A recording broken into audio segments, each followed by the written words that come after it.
Assalamualaikum warahmatullahi wabarakatuh.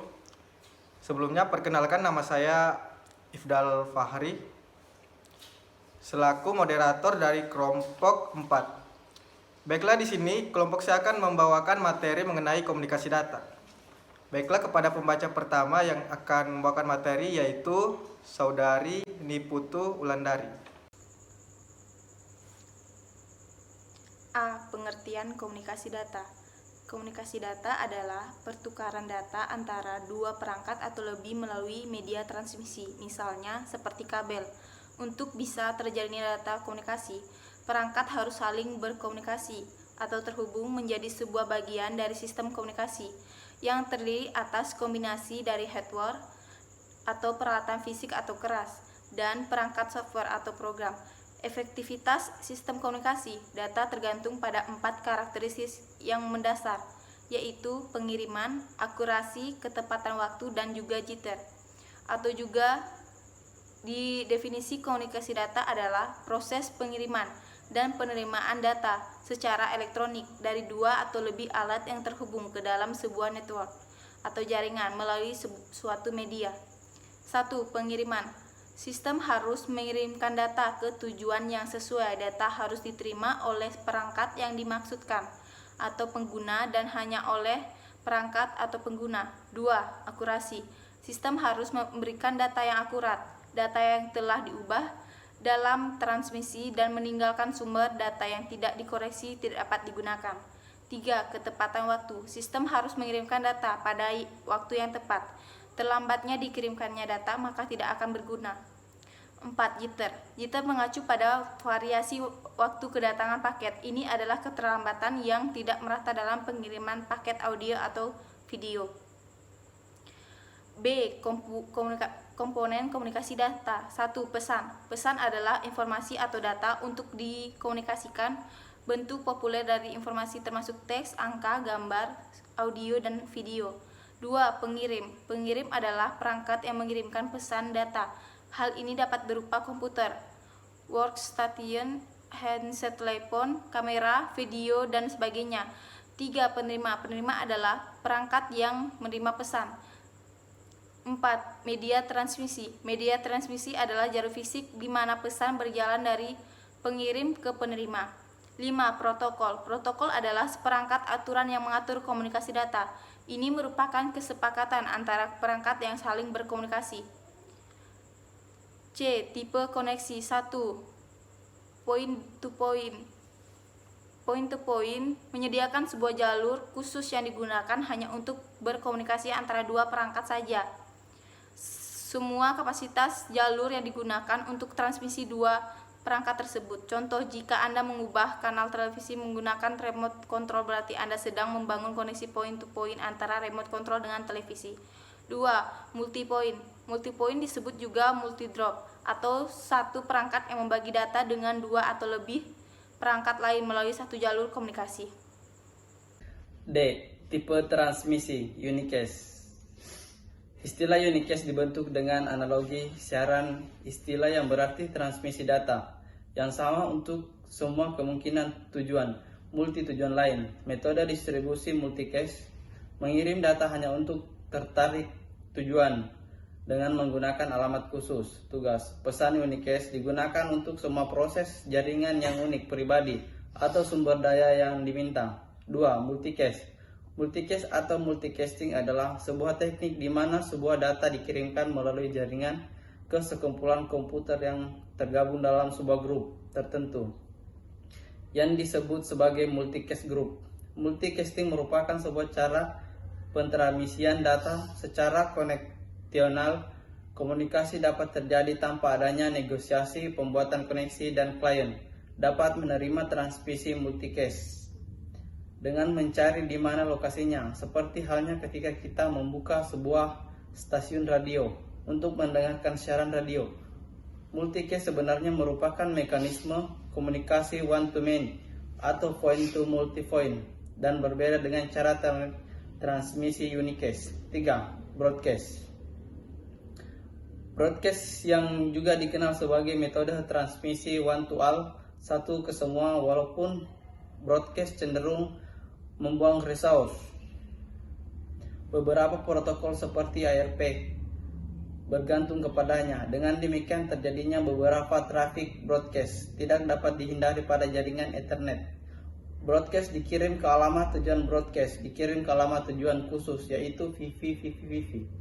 Broadcast ini harus diperoleh oleh asot yang berada dalam broadcast domain yang ditentukan. Bagian E, topologi jaringan.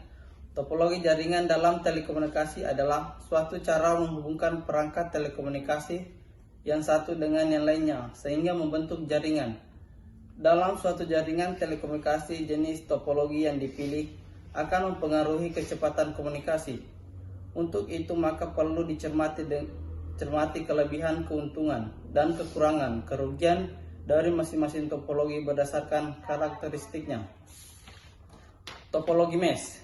Komponen utama yang biasanya dipakai dalam topologi jaringan mesh ini adalah Digital Cross Connect DXC, salah satu atau lebih dari dua sinyal agregat, sudah tingkat cross connect, koneksi persilangan, yang bermacam pada level SDH. Topologi jaringan mesh ini menerapkan hubungan antar sentral secara penuh. Banyaknya seluruh ini harus digunakan membentuk suatu jaringan topologi mesh. 2. Topologi star. Pada topologi star tidak langsung terhubung satu sama lain, tetapi melalui perangkat pusat pengendali central controller yang biasa disebut dengan hub.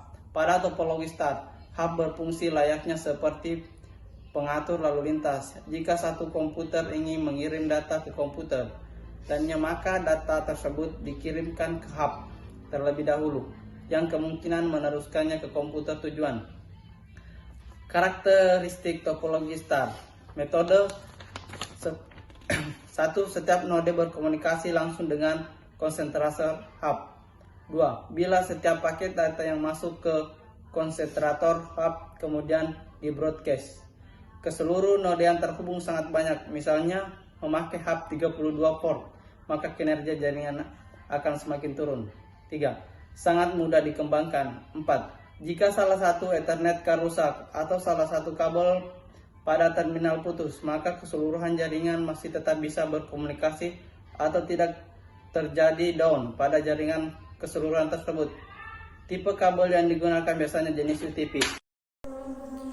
Keuntungan topologi star.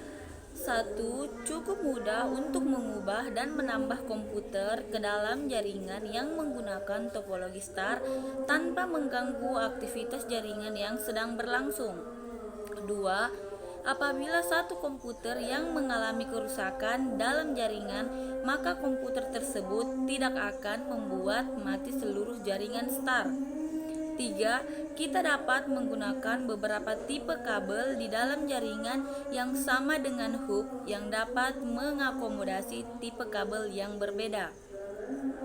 Kerugian topologi star.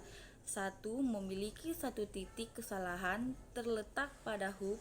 Jika hub pusat mengalami kegagalan, maka seluruh jaringan akan gagal untuk beroperasi. 2. Membutuhkan lebih banyak kabel karena semua kabel jaringan harus ditarik ke satu control point.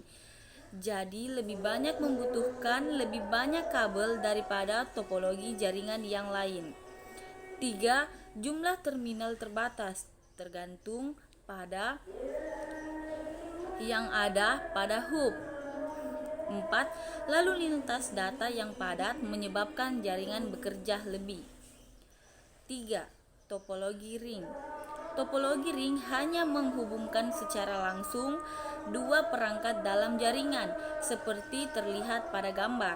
Dengan bentuk topologi yang menyerupai cincin atau ring ini, maka sinyal data akan bergerak searah dari perangkat ke perangkat lainnya, sampai pada akhirnya berhenti di perangkat tujuan. Dengan kata lain, untuk mencapai perangkat D, maka sinyal yang dikirimkan dari perangkat A harus melalui perangkat B dan C. Permasalahannya adalah sinyal akan semakin melemah apabila jarak yang harus ditempuh untuk mencapai tujuan semakin jauh. Karenanya, untuk mengatasi lemahnya sinyal dan karena kemungkinan menempuh jarak di luar batas yang dibolehkan, maka setiap perangkat pada topologi ini dilengkapi dengan sebuah repiator. Karakteristik topologi ring. Node-node dihubungkan secara serial di sepanjang kabel dengan bentuk jaringan seperti lingkaran. Yang pertama, sangat sederhana dalam layout seperti jenis topologi bus. Yang kedua, paket-paket data mengalir dalam satu arah ke kiri atau ke kanan sehingga kolision dapat dihindarkan. Yang ketiga, problem yang dihadapi sama dengan topologi bus, yaitu jika salah satu node rusak maka seluruh node tidak bisa berkomunikasi dalam jaringan tersebut. Yang keempat, tipe kabel yang digunakan biasanya kabel UTP atau patch kabel atau IBM tipe 6. Keuntungan topologi ring. Data mengalir dalam satu arah sehingga terjadinya kolision dapat dihindarkan. Aliran data mengalir lebih cepat karena dapat melayani data dari kiri atau kanan dari server dan dapat melayani aliran lalui. 4. Topologi bus. Pada topologi bus, dua ujung jaringan harus diakhiri dengan sebuah terminator. Barel konektor dapat digunakan untuk memperluasnya. Jaringan kabel BNC komputer yang ingin terhubung ke jaringan dapat mengkaitkan dirinya dengan mantap Ethernetnya sepanjang kabel. Instalasi jaringan bus sangat sederhana, murah dan maksimal terdiri atas 5-7 komputer. Keseluruhan yang sering dihadapi adalah kemungkinan terjadinya tabrakan data karena mekanisme jaringan relatif sederhana dan jika salah satu node putus maka akan mengganggu kinerja dan trafik seluruh jaringan. Karakteristik topologi bus. Node-node dihubungkan secara serial sepanjang kabel dan pada kedua ujungnya ditutup dengan terminator. Sangat sederhana dalam instalasi, sangat ekonomis dalam biaya. Paket-paket data saling berseimbangan pada sebuah kabel. Tidak diperlukan hub. Yang banyak diperlukan adalah konektor pada sebuah Ethernet. Problem yang sering terjadi adalah jika salah satu node rusak, maka jaringan keseluruhan dapat down, sehingga seluruh node tidak dapat berkomunikasi dalam jaringan tersebut. Keuntungan topologi bus. Topologi yang sederhana. Kabel yang dihubungkan sedikit untuk berhubungan komputer-komputer atau peralatan-peralatan yang lain. Biayanya lebih murah dibandingkan dengan susunan pengkabelan yang lain. Cukup mudah apabila kita ingin memerlukan jaringan pada topologi bus. Kerugian topologi bus. Traffic yang padat akan sangat memperlambat bus. Setiap barel konektor yang digunakan sebagai penghubung memerlukan sinyal elektrik yang dikirimkan dan kebanyakan akan menghalangi sinyal untuk dapat diterima dengan benar. Sangat sulit untuk melakukan terobos pada bus, lebih lambat dibandingkan dengan topologi yang lain. F. Kategori jaringan. Jaringan komputer adalah hubungan antar dua atau lebih komputer melalui media komunikasi untuk melakukan komunikasi data satu dengan yang lain. 1. Local Area Network. Local Area Network biasanya disingkat LAN adalah jaringan komputer yang jaringannya hanya mencakup wilayah kecil seperti jaringan komputer kampus, gedung, kantor, dalam rumah, sekolah atau yang lebih kecil. Saat ini kebanyakan LAN berbasis pada teknologi IEE 802.1 Ethernet menggunakan perangkat switch yang mempunyai kecepatan transfer data 10, 100, atau 1000 Mbit. Selain teknologi Ethernet, saat ini teknologi 802.11b juga sering digunakan untuk membentuk LAN.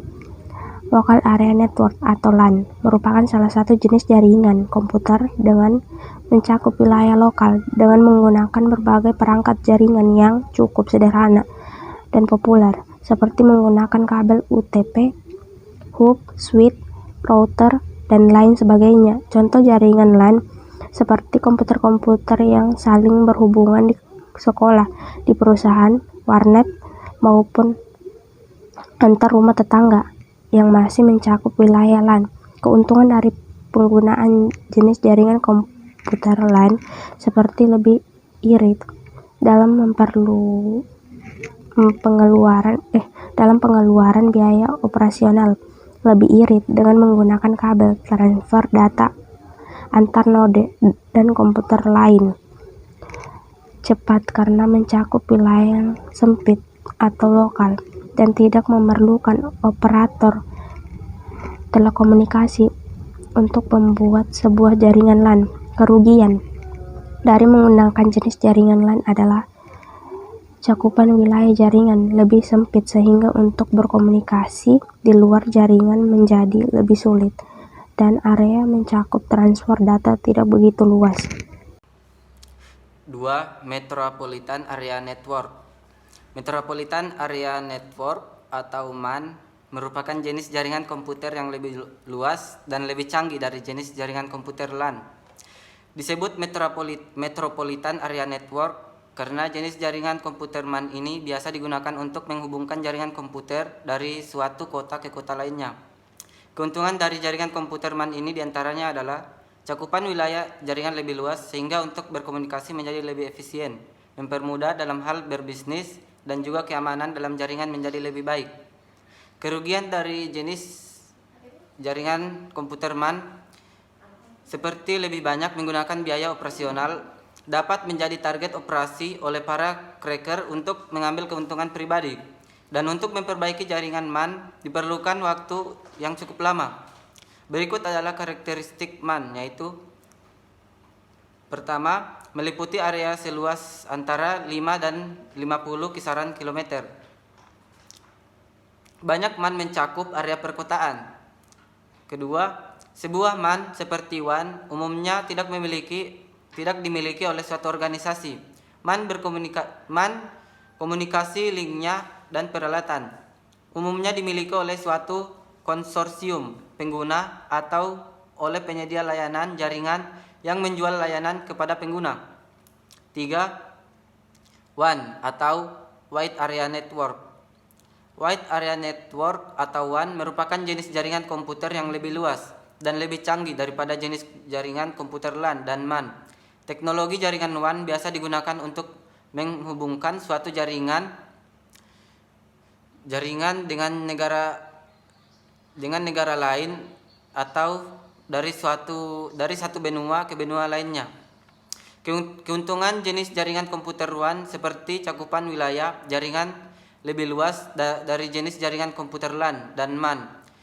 Tukar menukar informasi menjadi lebih rahasia dan terarah karena untuk berkomunikasi dengan suatu negara dengan negara yang lainnya memerlukan keamanan yang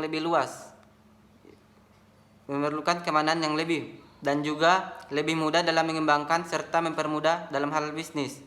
Kerugian dari jenis jaringan WAN seperti biaya operasional yang dibutuhkan menjadi lebih banyak, sangat rentan terhadap bahaya pencurian data-data penting. Peralatan untuk jaringan WAN menjadi lebih berat. 4. Internet. Internet merupakan jaringan komputer yang global atau mendunia, karena internet merupakan jaringan-jaringan komputer yang terhubung secara mendunia, sehingga komunikasi dan transfer data dan file menjadi lebih mudah. Keuntungan dari jenis jaringan internet diantaranya adalah komunikasi dari berbagai sumber daya dari suatu jaringan dan ke jaringan lainnya menjadi lebih mudah. Penyebaran ilmu pengetahuan menjadi lebih pesat penyampaian informasi menjadi lebih cepat dan mudah, dan menjadi ladang untuk memperoleh penghasilan. Kerugian dari jenis jaringan internet antara lain yaitu kejahatan dunia maya atau cyber, kriminal menjadi lebih luas, pornografi menjadi semakin luas, transaksi barang-barang ilegal seperti narkoba menjadi marak, dan juga dapat menimbulkan fitnah karena penyampaian informasi yang salah. 5. Wireless atau tanpa kabel. Wireless merupakan jaringan komputer yang menggunakan media transmisi data tanpa menggunakan kabel. Media yang digunakan seperti gelombang radio, inframerah, Bluetooth, dan microwave. Wireless biasa difungsikan ke dalam jaringan LAN, MAN, maupun WAN. Wireless ditujukan untuk kebutuhan mobilitas yang tinggi. Keuntungan jenis jaringan wireless seperti kenyamanan untuk terhubung ke jaringan tanpa dibatasi oleh kabel, lebih ke arah pengguna yang memerlukan mobilitas yang tinggi dan tidak memerlukan kabel jaringan.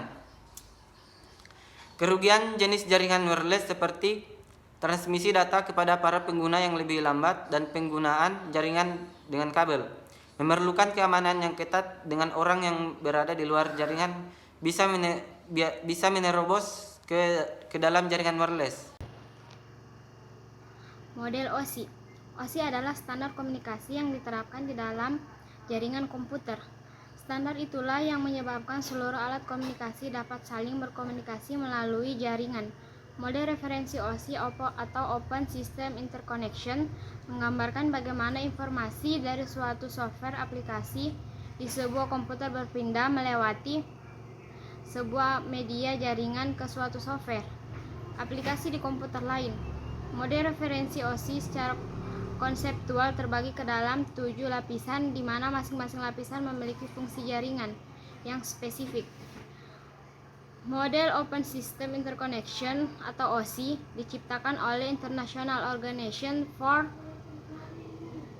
Standardization atau ISO yang menyediakan kerangka logika struktural bagaimana proses komunikasi data berinteraksi melalui jaringan.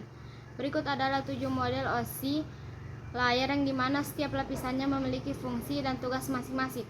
Yang pertama yaitu lapisan ketujuh atau Application Layer. Pada OSI adalah pusat terjadinya suatu interaksi antara user dengan aplikasi yang bekerja menggunakan fungsionalitas sebuah jaringan. Lapisan ini menjadi layar paling atas dari model OSI. Contoh beberapa protokol yang ada di layar application pada OSI adalah HTTP, FTP, SMT, atau yang lain. Dan yang kedua, lapisan ke-6 atau yaitu disebut lapisan presentation, berfungsi untuk mengidentifikasi sinteks yang dipakai suatu host jaringan untuk berkomunikasi. Layar ini perlu memberikan enkripsi serta deskripsi data yang nantinya akan dipakai dalam layar application. Pada layar presentation, data akan teranskripsi dan deskripsi otomatis melalui sistem. Beberapa protokol yang berada pada layar ini adalah MIME atau TLS, SSL, dan yang lainnya. Dan yang ketiga yaitu ada session layer atau lapisan kelima, yaitu memiliki fungsi untuk mengendalikan dialog maupun melakukan pengolahan terhadap koneksi suatu komputer. Bahkan layar ini juga bisa melakukan pemutusan koneksi internet pada suatu komputer. Contohnya yaitu protokol yang berada di layar ini adalah NFS, RTP, dan SMB. Dan yang keempat yaitu transport layer atau lapisan yang keempat. Mengapa disebut transport layer? Sebab lapisan ini memiliki peran untuk menyalurkan bit. Ada beberapa fungsi spesifik di layar ini yaitu yang pertama, memecahkan data yang akan dimasukkan ke dalam beberapa paket data. Dan yang kedua, melakukan transmisi data mulai dari session sampai network layer. Dan yang ketiga, setiap paket yang akan diberikan penomoran oleh layar ini sehingga mudah untuk menyusun ulang. Dan yang ketiga yaitu melakukan looping terhadap proses transmisi yang ada dalam paket data yang hilang. Dengan layar ini, data bisa disalurkan dari server menuju ke pengguna tanpa adanya gangguan. Dan yang kelima yaitu network layer atau lapisan ketiga. Network layer adalah pada OSI ini bertugas untuk mendefinisikan alamat IP sehingga setiap komputer dapat saling terkoneksi dalam suatu jaringan. Fungsi lainnya dan melaksanakan proses rutin dan membuat header untuk setiap paket data yang ada. Dan yang keenam yaitu ada data link layer atau lapisan yang kedua. Fungsi utama dari data link layer adalah untuk memeriksa bila terjadinya kesalahan dalam menyalurkan transmisi terhadap bit data, di mana kesalahan tersebut kemungkinan besar terjadi pada layer pertama. Pada layer ini juga terjadi koneksi kesalahan, pengalamatan headword pada MAC, address, dan flow control. Dan yang ketujuh itu adalah physical layer atau lapisan yang pertama. Physical layer pada OSI adalah lapisan yang berfungsi sebagai transmisi terhadap bit data, jenis sinyal yang dipakai untuk sembarangan, yang tidak dipakai sembarangan sehingga memungkinkan penerimaan sinyal yang baik. Jenis sinyal pun harus didukung oleh media fisik, misalnya kabel, infrared, cahaya biasa, frekuensi radio, dan tegangan listrik. Setelah layar ini menyelesaikan tugasnya, maka akan diteruskan ke layar kedua. H. Cara kerja OSI layer. Berikut sedikit penjelasan mengenai cara kerja OSI layer. 1. Application layer akan mengirim data yang dikirim oleh user pada perangkat komputer penerima data. 2. Terjadi konversi email menjadi sebuah format jaringan pada presentation layer. 3. Pada session layer akan dibentuk sesi perjalanan data sehingga seluruh proses pengiriman data selesai dilaksanakan. 4. Pengiriman melakukan pemecahan data di transport layer dan dikumpulkan kembali pada transport layer penerima. 5. Network layer membuat alamat untuk mengerahkan data ke tujuan dengan benar. 6. Akan dilakukan pembentukan data menjadi bentuk frame serta alamat fisik dan data link layer.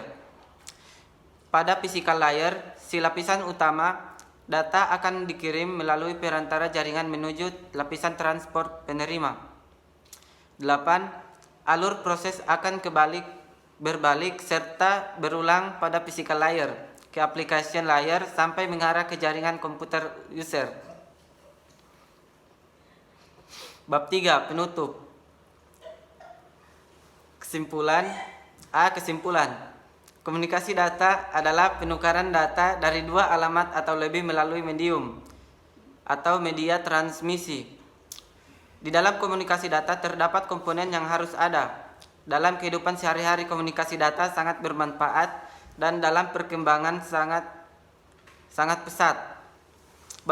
Banyak kegunaan yang dapat dari pembagian fungsi menjadi yang lebih kecil atau yang disebut layer.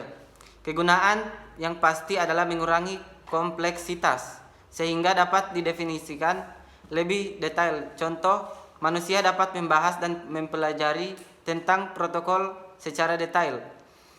Membuat perangkat menjadi bentuk modular sehingga pengguna dapat menggunakan hanya modul yang dibutuhkan, membuat lingkungan yang dapat saling terkoneksi. Terima kasih.